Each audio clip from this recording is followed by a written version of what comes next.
question that I get all the time is, how are you in graduate school? How do you think you can become a doctor? I mean, I've gotten comments from friends sometimes. It's like, well, I thought you said you didn't feel well. Why are you here? Because I planned to do this. It's been on my calendar for 2-3 weeks.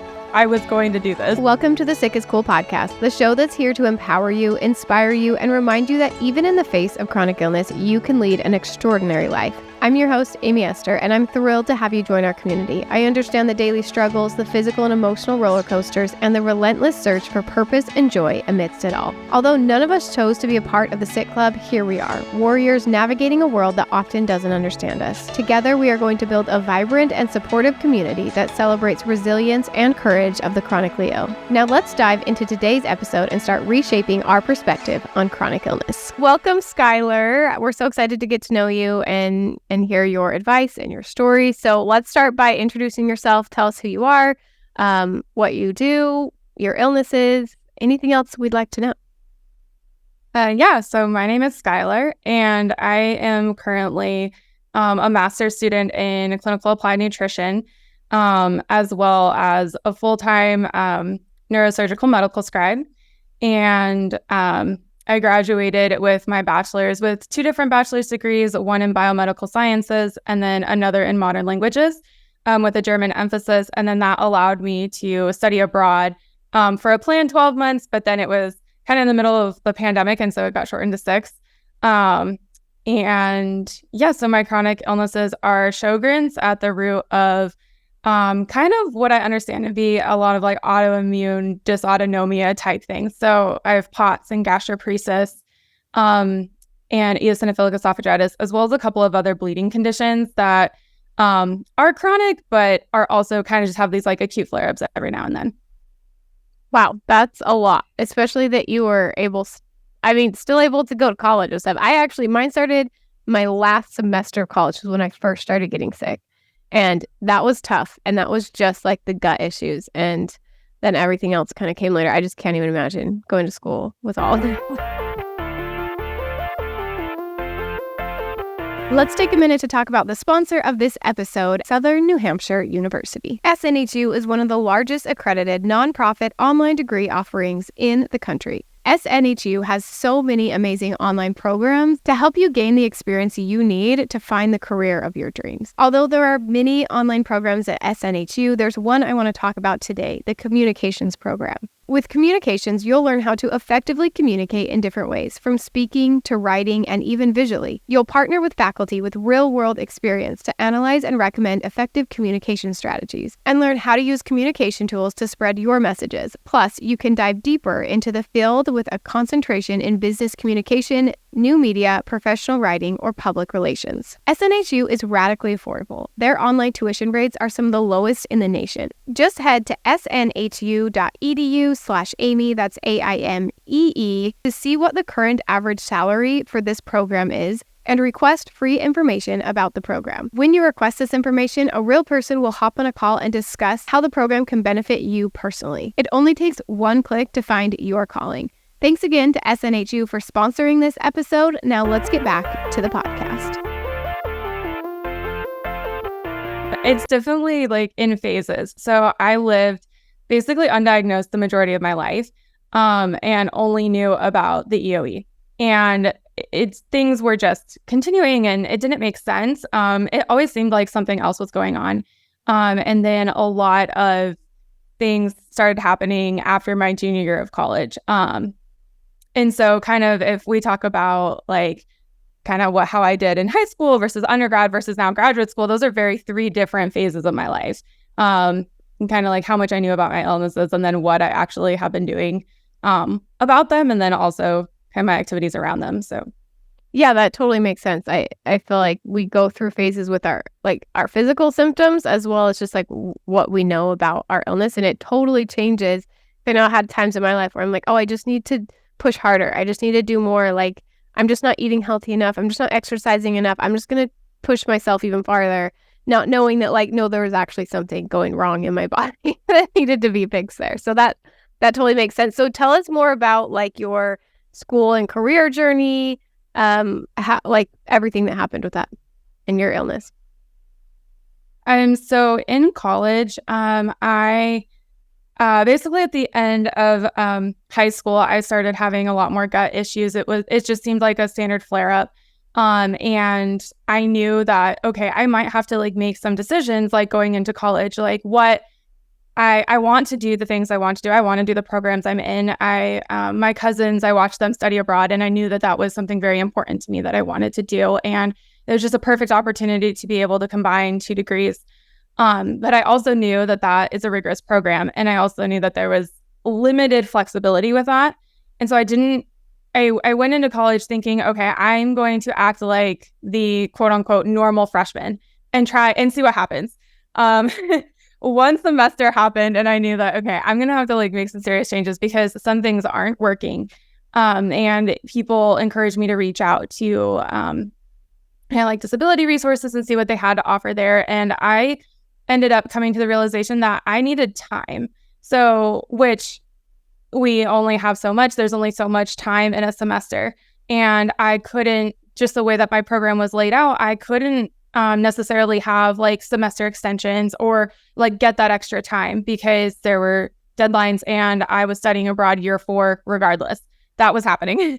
And so what I ended up doing was logistically wise, I would ask for extensions when I needed and kind of like rotate around. So if I asked one professor for one extension one time, then the next time I asked for another professor for this extension or whatever. And whenever I needed to use them. So I like tried as sparingly as possible because, right, like when you ask for an extension, it's kind of like catch-22. You get that extra time, but then you have more work later.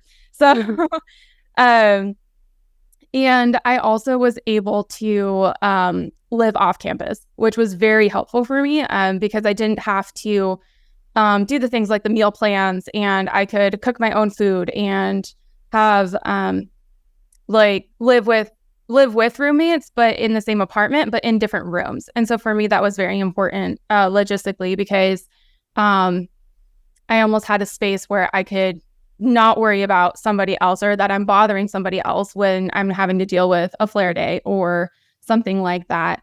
But it was tough and a lot of grace and understanding for myself and learning that I can't always do everything that I see everybody else doing. Maybe I can't go out on a Friday night because I have to do homework that Friday night because Wednesday night I was sick. And that happened enough to where it does take a toll on you.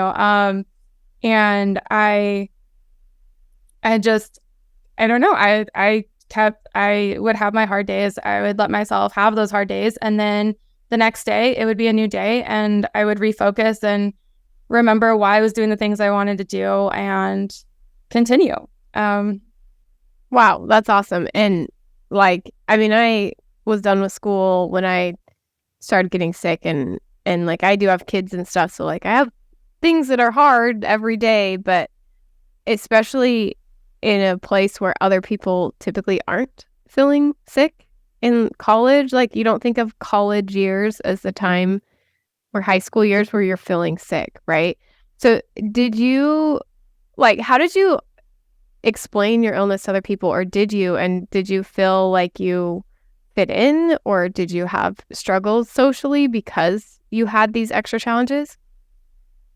I guess it depends on what groups of people like we kind of like talk about. There was a time, I think it was my sophomore year of college, I was throwing up daily and it didn't matter. It didn't matter what I did or, and it kind of seemed to always fall around like just anything I ate in the middle of the day. So unfortunately, it was always like that same class, that same professor, and I couldn't do anything about it. And, so for like that kind of relationship, like I did have to tell her a little bit more than per se I would have told another professor where it didn't affect his or her class whatsoever at all.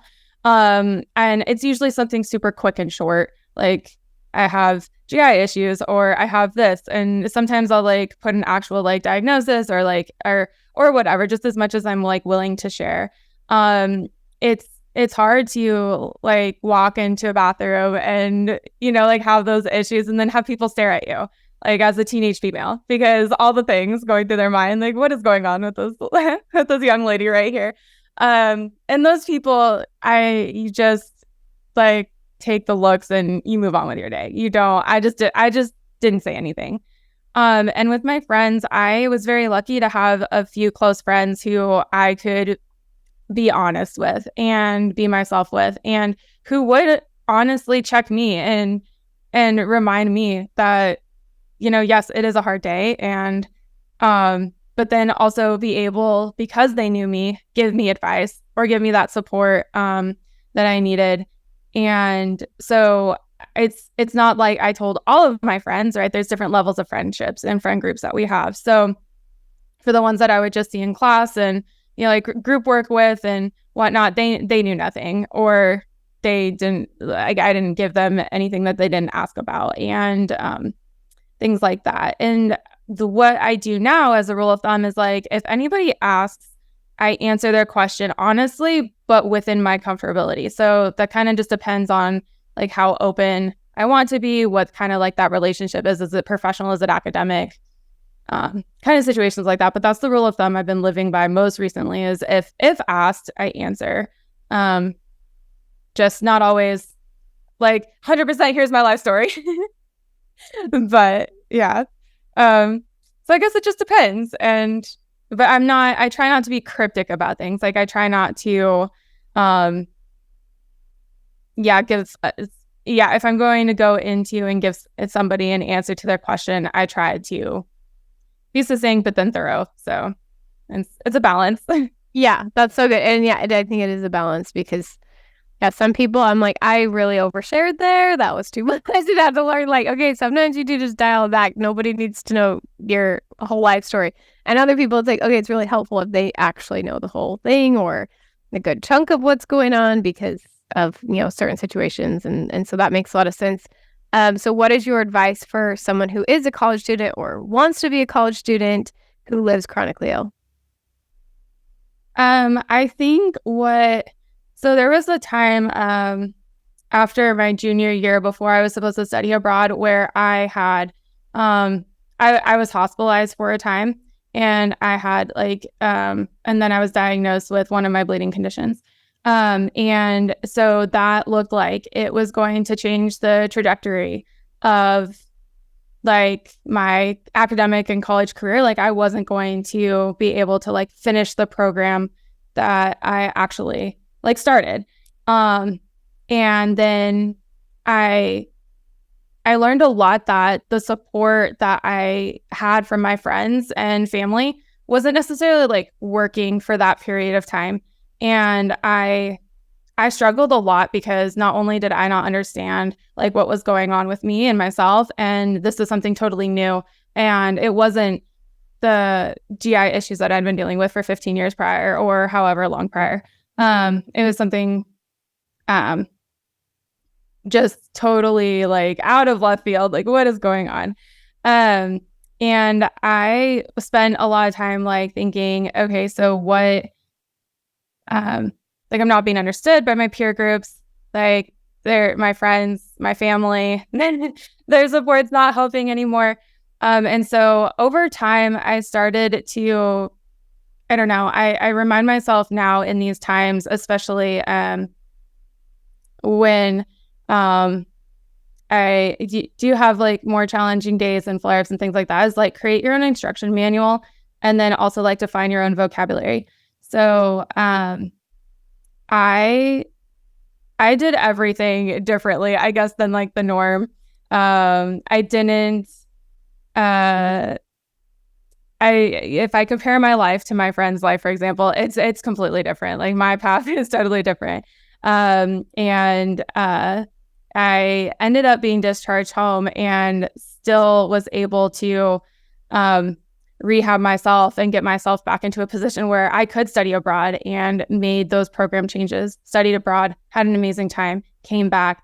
And then what ended up happening is I went on, like, the GI decline of my life. That essentially is, like, how I define it now, where I had this flare-up that lasted, and a year and a half later ended with a feeding tube. And so then, okay, medical catastrophe number 2 in 4 years. And I was met with a lot of, like, well, when are you going to get better? If like, why aren't you going to doctors anymore? And after like a year and a half of 2 years of just going to doctors every single week, whether it was for a test, a treatment, a new consultation, a office visit, follow-up, whatever, I essentially like was done. And so when somebody would say to me like, well, what are you doing to get better? I was like, well, what can I do to stay the same? And I think that's where I did a lot of journaling and kind of just a lot of like, okay, I can't be mad at the people who love me in my life forever. And I'm tired of being mad at them because I'm struggling and I am single, live alone. I have a dog. And I feel alone, but I'm not. Like I have all these people surrounding me. I have who love me and who check in on me and who care about me. And so they're just constantly telling me, I don't know how to help you. I don't know what to say to you. I can't imagine what you're going through. And those things can help at first. And so, but they didn't when these things don't really have an end date, right? So like with chronic illness, like it's hard, like you have these ebbs and flows and these flare days or flare seasons of your life, but it doesn't really end, or at least for me, it doesn't really end. Yeah, same here. And so I started thinking to myself, okay, so what can I tell people who, and I'm talking about very close friends and family, not strangers on the street, not like coworkers, colleagues, just very close social circles. Like, what can I tell them to tell me in certain situations that when I hear those things, I will feel supported, I will feel helpful. And it changes. And I think that it's different for everybody. Like, you know, I started saying to myself, like, my body's choosing violence today. And that kind of helped me cope with things. But I also told my family to stop asking when I'm going to get better because they define better as in, okay, when is Skylar going to be okay enough to kind of like get back up going and do all these things kind of without like a visible sign of her illness, right? Like I wear a backpack every day now because I'm hooked up to feeding tube feeds. And it's like for me, like I was kind of always sick. It's just how much could people see? How much did people know? And so I started telling my friends and my family that better for me means like resuming a sense of normalcy, a sense of stability. And yeah, I've done that with like a few other words too, just like, you know, like get well soon or, you know, something like that. And I'm like, oh, that I don't like that either. Like, let's change this to like, I hope you're doing as well as you can be or something like that. And so I think that once I got over the kind of initial phase of like anger, grief, and just this isn't fair and could get over that hump into, okay, like how can I help those around me help me? And I didn't know those answers right away. Like, it's not like I had one journaling sessions for 10 minutes and figured it all out. We had to try some things on. I had to, you know, practice some of these statements to myself. Like, do I like hearing this? Like before I shared them with other people and things like that. But so when I get into these periods of times too, like even now where I'm like, okay, so I'm starting to not feel supported anymore. Like, let me reach out to my support system and kind of things like that. So, but those two things have like really helped me, like create your own instruction manual. Like don't, easier said than done, but don't be afraid to be different and don't be afraid to do what you need to do to be able to do the things that you want to do outside of your illness. I don't know. I think some people say despite their illness or with their illness or whatever. But for me, it's like I'm a person outside of my conditions, yet I have to acknowledge those things because obviously if I completely ignore them, that's not good. Yeah. I won't be able to do the things that like the person I am outside of those things wants to do either. And yeah, I'm not perfect at any of these things by any means. But you know, we try and we adapt and we grow and learn and just, yeah. yeah, we're just doing our best, right? But I love that, like changing the vocabulary on it, because I think the same way I say the same words over and over again, like I don't feel good today. Or like someone asked me like, what does it feel like? I'm like, it feels like you have the flu. But I'm like, that's kind of like not a great, that's just like the closest thing I can think of that you might understand. And so I think really taking time to like figure out your own vocabulary on things and teaching that to other people, I think that is huge. How do you plan to work, or do you plan to work? So I guess in college, I didn't work a consistent full-time job in undergrad. What I did was I volunteered. I was in different clubs, the biggest one, the German club, because I wanted to get my language skills up there and be able to converse with people in Germany once I got there. And then also I was doing an internship at one point in my junior year. And so it's funny because like while I didn't work, I was doing all these other things that were kind of like a full-time job on the side anyways. And during my undergrad, it was mostly like I didn't know necessarily what was going on. And so for better or for worse, a lot of the times what happened was I would plan for things, and if I wasn't feeling well someday or another, I would try and just tell myself like, I'm fine. But I didn't know what was going on. And so I think it's easier in that regard. And then when before I started my master's program, I then started scribing in an emergency department. And I was doing that while I was undergoing a lot of the diagnostic process for all the conditions I now know I have. And that had an element of fear, and it was scary at the same time, because while I knew that while I wasn't in school at the time and I wanted to work, I needed to work, not necessarily because I didn't have the financial support from family. Like I would have if I was unable to work. It was more so of like me mentally, like I need to do something that distracts me from the uncertainty of this whole process of trying to figure out what's actually going on and why am I losing all this weight and why am I going through these things. And so for me, at that point in time, work was a break. It was a distraction. And so even if I felt terrible going to work, or even if I was nauseous or lightheaded or dizzy or whatnot, it was something I could do that was different and kind of like my outlet there. And then the end goal career-wise is for me to become a physician. And I've wanted to do that for several years now.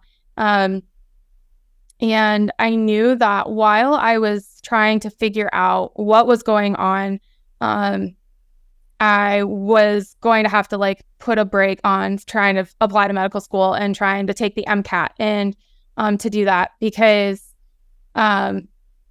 I just couldn't. Mentally I couldn't, because it was hard to be able to do all these things towards that goal without really having all the information as to, okay, like what is going on in my body, and am I going to be okay enough to do this? And I tried doing it simultaneously and ended up just crash and burn. Could not.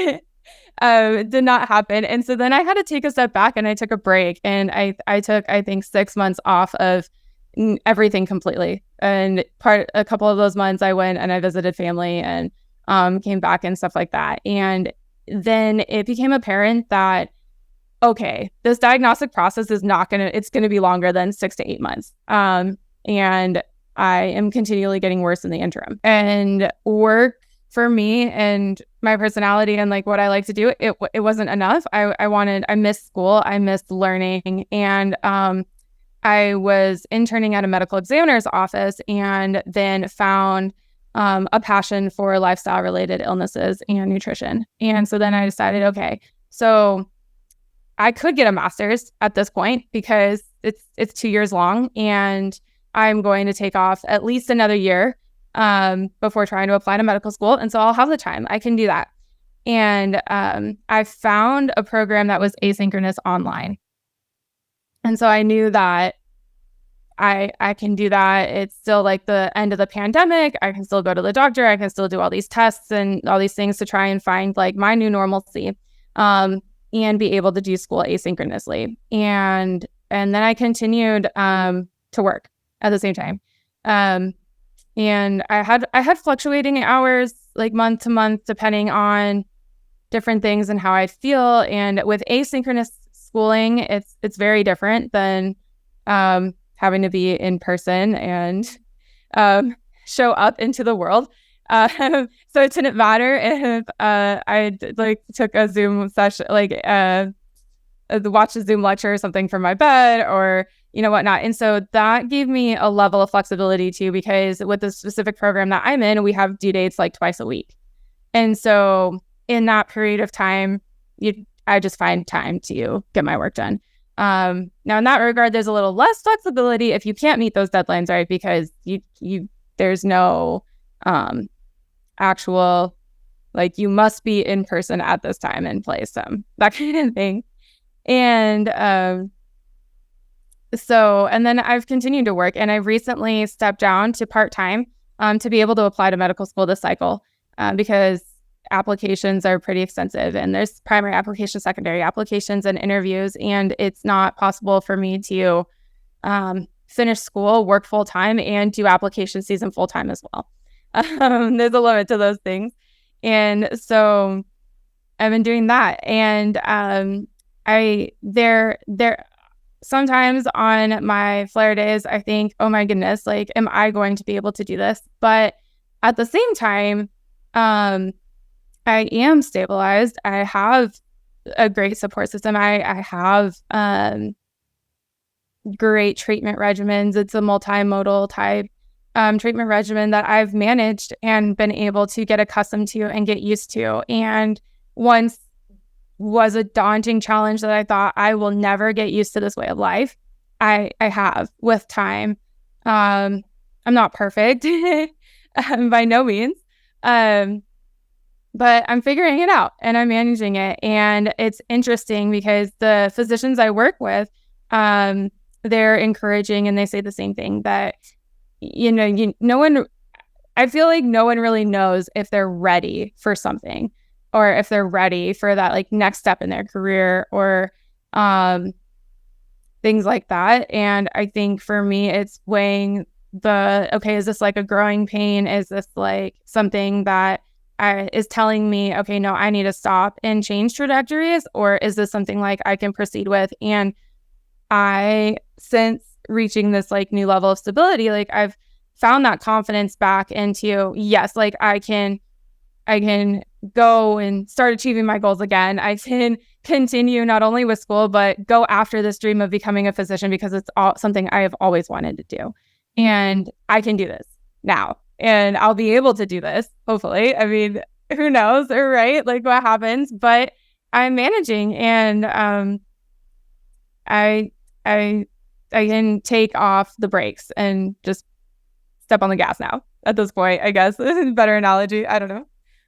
Yeah. No, that makes sense. And I think it's so hard to know the balance of like, when do we push ourselves and like do more? Because we, I think as humans, we want to do more. We like crave that like productivity, that like learning and growing and accomplishing goals. Like, we want that.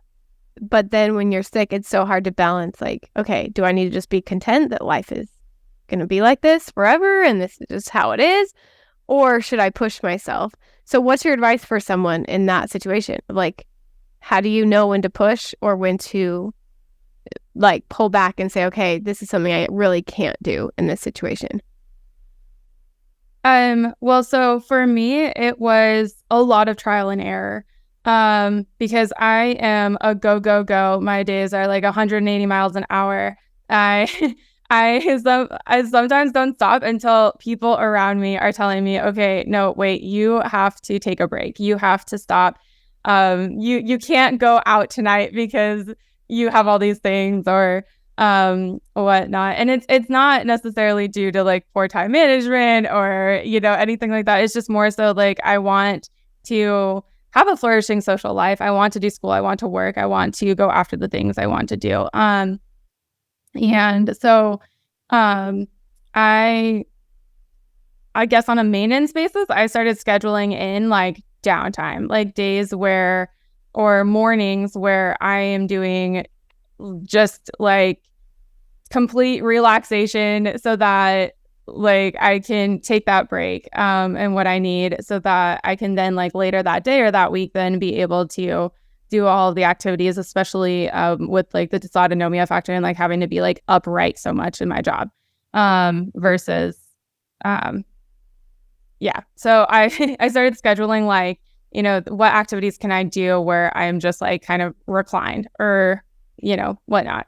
And I found that that's to be helpful. But as far as like just grand scheme, like life stuff, like that balance, I don't think I have that figured out. And because I think it's always changing. So while I figured it out in high school and I figured it out in college and all the different years, and I feel like I figured it out pretty well in my master's, give or take with a few bumps and thinking like, okay, no, I do have to take a break here, or I have to kind of reassess my priorities. I think that it's just something that you have to try. So if you think like, okay, what are, I guess, like the non-negotiables in your life? What has to get done? Like what commitments do you have to do? What priorities do you have? And then around that, like what are the negotiables? So like what, whether it be with family, social life, academic, like anything, right? There are always like places that, okay, I don't need this done today. I don't need this done next week. This would be nice to have done this month. And so those kind of like timelines are important as well too, is just like knowing like where's the flexibility and then being able to take advantage of like those flexible times. And I think for me, it's a learning curve for sure. But somebody told me sometime along the way, and I don't know if it was family, friends, social media, like I don't know where I got this, but it's this like analogy of like you're like juggling all these balls, and then some of them are glass and some of them are plastic, and it's just this like constant juggle. But just always make sure that you never drop the glass balls. And because you can drop the plastic balls sometimes, like it doesn't feel comfortable. Sometimes it feels terrible. Like, oh, I let this person down, or I let myself down, or I wish I could have done that. But did you drop any glass balls? No. So it's okay, and it will be okay. And I think that's where like the grace and the kind of expectations for ourselves kind of come in and have to kind of be revamped a little bit sometimes. And those balls can like change too, right? So like the senior year Skylar had these glass balls, but now like the Skylar I am today has other priorities and things that are more important to me or of less importance in some areas. And so I oftentimes like if I feel overwhelmed or if I'm like driving and I'm like, oh, I have all these things to do, like even that analogy will like come up in my head, like, okay, like am I putting the time and energy and value and effort into like my glass ball priorities? And if I'm not, well, what do I need to do to change that so that I can? Because like right now for me, like those things are that medical school and finishing my master's degree and like working and being like the best neurosurgical scribe I can be. And then also making sure that I have I spend weekends, like what one fun activity can I do that's for me? Like, can I do something with my dog this weekend? I think in the summer it's kind of more difficult because it's super hot, but you know, kind of things like that. And then what things could I maybe do next week because I'm not feeling well today? Or the next day I have off. Can I call this friend? Or I haven't called this family member in a while. Can I do that? Do I feel okay enough to do that? Because maybe I don't feel well enough to go to that dinner or that lunch or that coffee date, but from home, can I connect with somebody? Things like that. That's so good. Oh, I love that analogy. I am definitely going to use that. I love analogies, first of all. They just like, I don't know, when I could like visually see what's happening in my brain, it helps me so much. You can try stuff, and if it's not working, it's okay. You sometimes just need to try it. Sometimes people will say like, oh, well, I can't do it, Aimee. Like, I can't do this because I'm sick or whatever. And then it's like, well, I haven't even tried. I didn't even give it a go. Like, wouldn't I rather just try it? And if it didn't work out, then it's okay. I tried a garden last year. It was a disaster. And even though my brain was like, oh, fresh fruits and vegetables, it'll help my health. It'll help me eat healthier. No, like, it was so bad. It just, yeah, my husband's like, you're never doing nothing. Like, maybe when my kids are older, though, then I can be like, okay, I'm going to try it again because I'm in a new phase of life, right? And so I think we get to choose, like, what are those glass balls and what are the plastic ones? And one of my plastic ones was the garden. It just had to fall to the wayside. Like, we're not dealing with that anymore. But, like, as long as my kids are fed and they're healthy, like, that's all that really matters in my home, right? And even if it gets really messy, or even if, like, we end up, I don't know, going out to eat, or we end up, like not doing all the big events like all my friends have their kids do, like, it's okay, because we're keeping the glass balls where they need to be. We're keeping those safe. And I love that analogy because it's so true. Like, we're going to drop things. And even if you weren't chronically ill, you'd still drop things, right?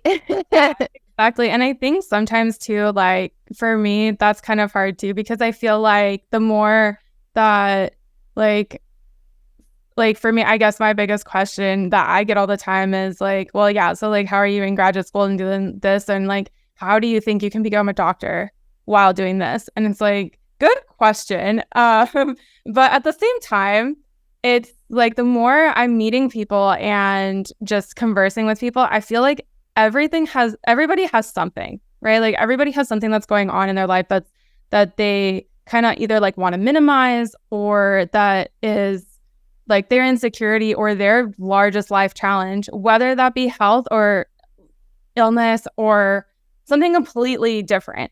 And I feel like that's their challenge, and then it's kind of like our challenge.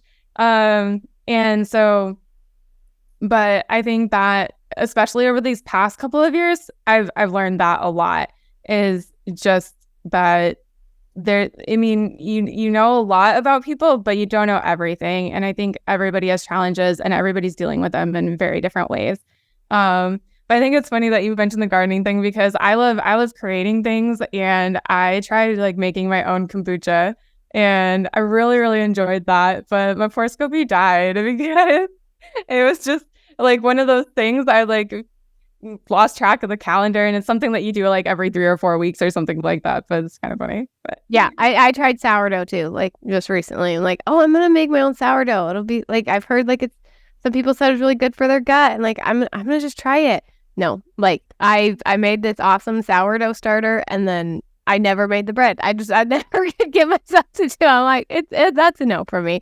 I'll like just had to buy it, or that's not for me. But like, some people it is. Like, some people that is their thing, and it's like, oh no, I love to be in the kitchen, and even though I'm sick all the time, like, that's where I spend my time. And other people, it's like, I really want to work, and like, for me, it's like, I really want to be a mom, and like, I want to do this YouTube channel and podcast, but like, my kids are always number one. And if I'm gonna drop something, this is gonna have to drop, even though it's like one of the more important things for me. I'm always gonna have something that's like at the top, and we all get to choose what that is. Like, for some people, being a mom's not right. For some people, going to school is not right. Like, you get to decide for yourself, but knowing that like sometimes things are really difficult because you live chronically ill. But I find that like, if I enjoy it enough, I can do it. Like, oh, for sure. Yeah. if I want it enough, I can do it, and I can find a way to make it work. And like, we just need to figure out what that is for us. And I think sometimes it's like, you got to do trial and error to figure out like, what do I even like to do? Because things that I thought I liked before, it's like, okay, those are really difficult for me. Is there something else that I like that I can do in the situation I'm in, or that's maybe less difficult than some other options out there? But I do think like, the more you enjoy something, the more you'll want to do it, and the more you'll like find a way to do it, even if you're sick. Yes, exactly. And I have found that 100% to be true in my own life too. Just because, I mean, I've gotten comments from friends sometimes. It's like, well, I thought you said you didn't feel well. Why are you here? And it's like, because I like want to do this, because I plan to do this. It's been on my calendar for 2-3 weeks. I was going to do this. Or I love going and seeing ballets. And those, you you can't, you plan enough, and then you buy the 6 ballet tickets at the beginning of the year, and then you go and see the 6 ballets regardless. And so, yeah, it's totally true. Like, even like in my life, is that I do the things that I definitely want to do, and then, yeah.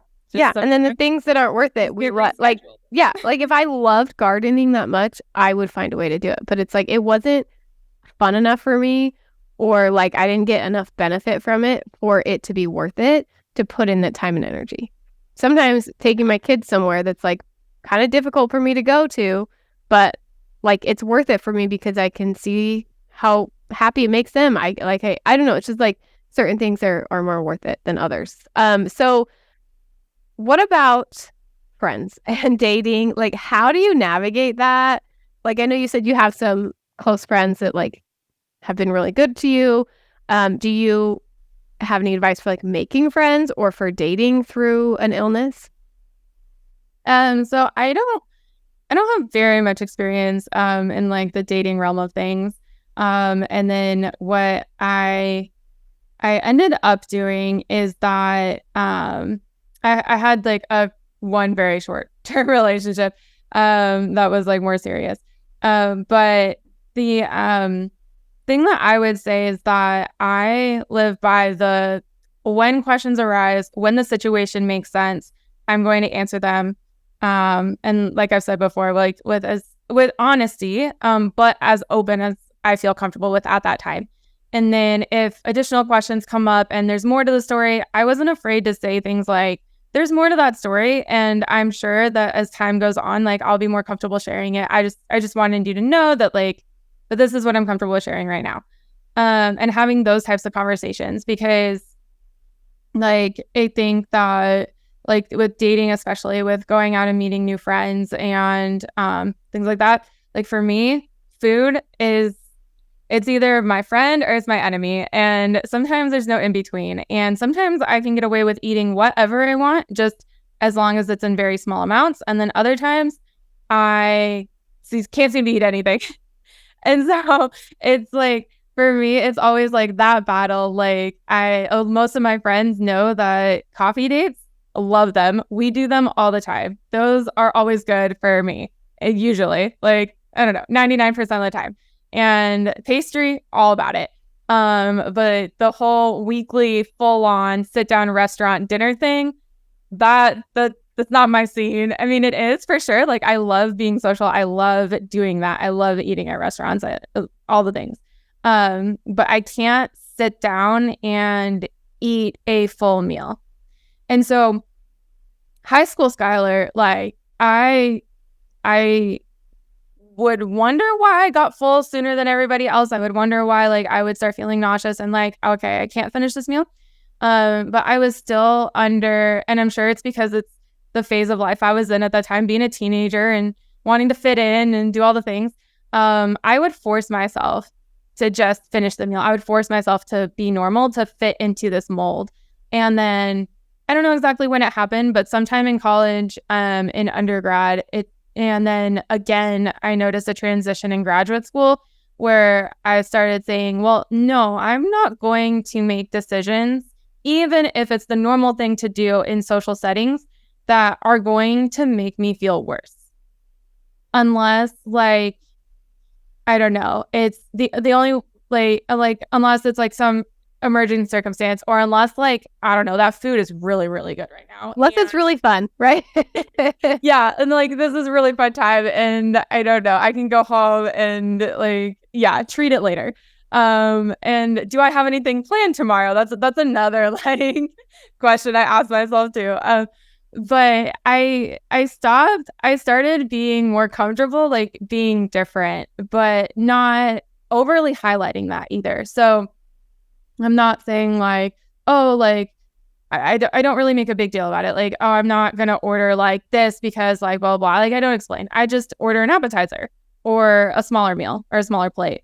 Or I go out with like friends who are understanding that like I'm going to take home a leftover box. Or I have become more okay these past couple of years, especially like maybe just ordering a drink somewhere. Like if we're gonna do like a dinner, and then another common thing is like then doing movies and like getting popcorn and soda and all sorts of things like that. So if I do like the dinner and maybe a little bit of a dessert, okay, like if we do a movie after that, I'm not doing popcorn, or I'm not doing like the candy and stuff like that. And so while it's really hard to get to that place, I found that social outings for me have been a lot less stressful and more rewarding when I'm able to be in that place where I'm okay with being different, but still enjoying myself and still enjoying the company of other people.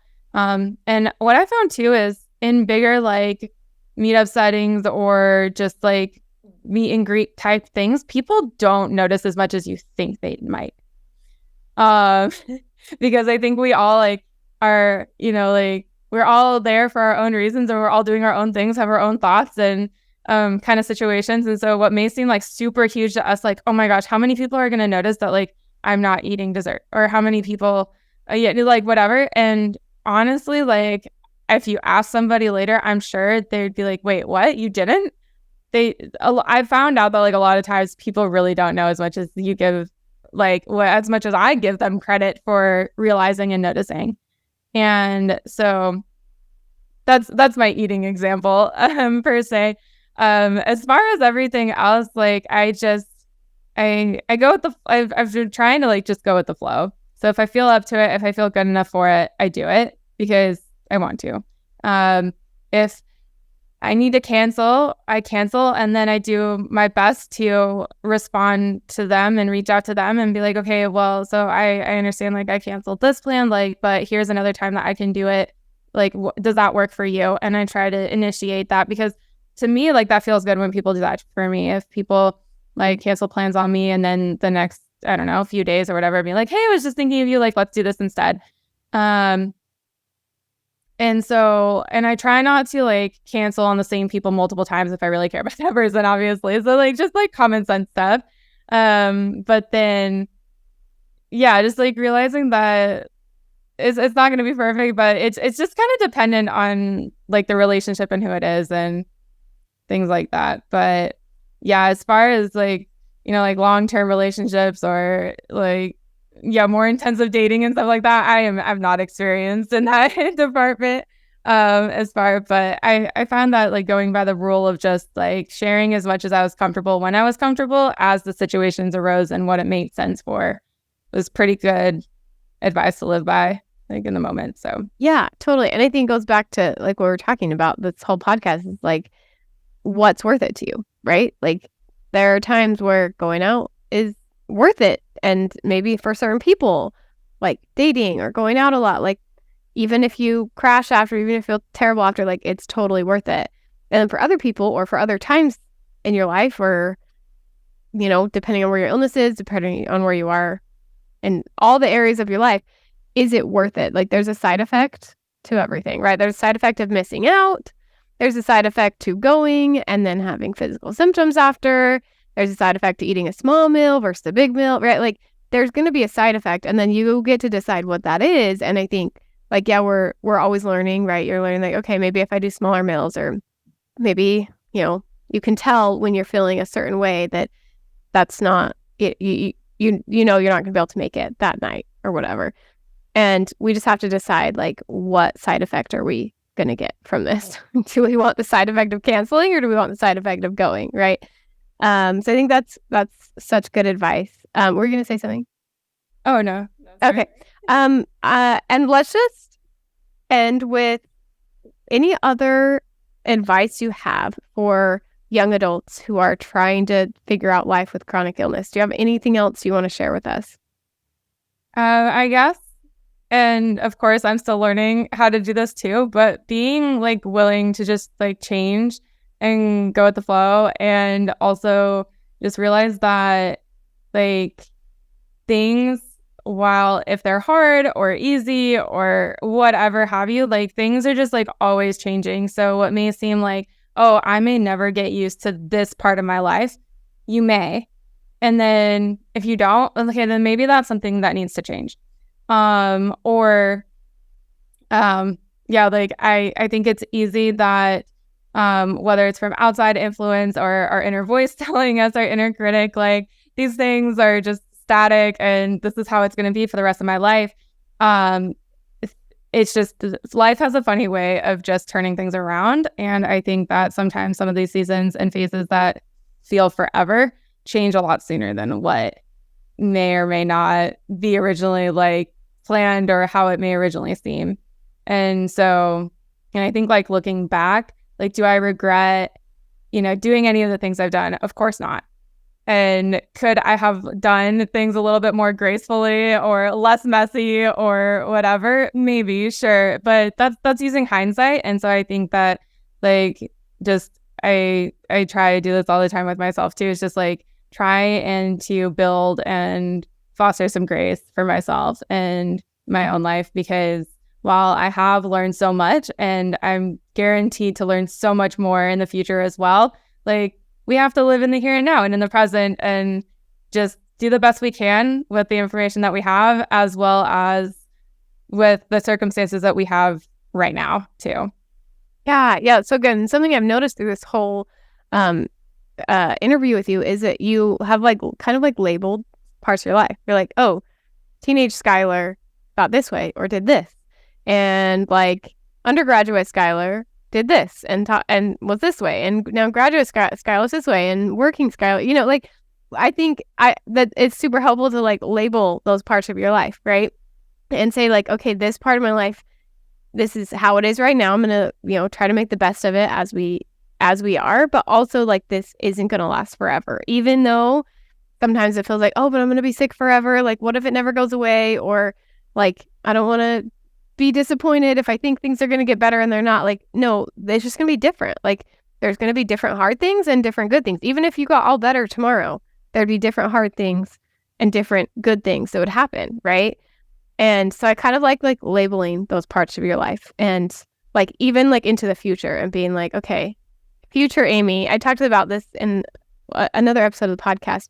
We talked about like confidence and how like if we channel that like confident Aimee, if I'm not confident yet, like let's just like label confident Aimee out there and be like, what would she do in this situation? How would she react to this? Or like labeling those parts of our life, I think can help us realize that it's not going to last forever, whatever stage we're in. Even if things are similar in the future, they're going to change in one way or another. And we're always learning stuff. And like, you're going to be different next year than you are this year. And we're going to be in a different situation. Even if our illness is still here, things are going to change. And so I like that you were kind of like labeling things. I want to try that. Try labeling the parts of my life. Yeah, I think it just so kind of like perfectly, well, I mean, with some overlap here and there, but just kind of like in the trajectory of my chronic illness journey, it also kind of just like aligned with different phases of school, give or take like years. But yeah, it's I think it's just like easier to have like that distinction and stuff like that. But. Yeah, for me it's like marriage, pre-kids, and then like when I had just one baby, that was like a different phase, and then I had two, and now I have three. I'm like, okay, three. I have 3 kids, 4 and under. And like, okay, this is like a phase I'm going to look back and be like, holy cow, that was a really hard phase. And giving myself grace that like, it's really hard right now and that's okay. But the phases are going to change. And yeah, I do think like we kind of naturally will like break up our life into big things that happen, right? Like with school and with, marriage or kids or whatever is going on. And then we can see though like how we've changed and what we've learned through those different phases of our lives. Yeah, so good. Thank you so much for being here, Skylar. I learned so much from you, and I'm sure so many other people did. And if there's any advice anyone else has for anyone in like their college years with chronic illness, leave it in the comments on the YouTube version. I'd love to. I love hearing from you guys. You have way better advice than I have. So you're so awesome. It was so good to meet you. Thank you. Nice meeting you too. Hey friend, do you find value in this podcast but want to take it to the next level? Work with me one-on-one or check out Chronically Me, the course and workbook. This course takes the things you are learning on the podcast and helps you apply them directly to your life. This course dives deeper into changing your thinking, teaching you how the brain works and how to maximize your life with chronic illness. I designed this course as a companion to the podcast. The podcast gives specific, real-world examples, and the course helps you put them into action. If you want personalized one-on-one help from me, I got you. I also offer individual coaching programs where we can talk about the problems you are facing. I'll help you manage your brain and find solutions to nearly every problem that you have. We will walk hand in hand on this journey together. Check the show notes or the video description on YouTube for more information on getting extra help from me. Talk to you soon.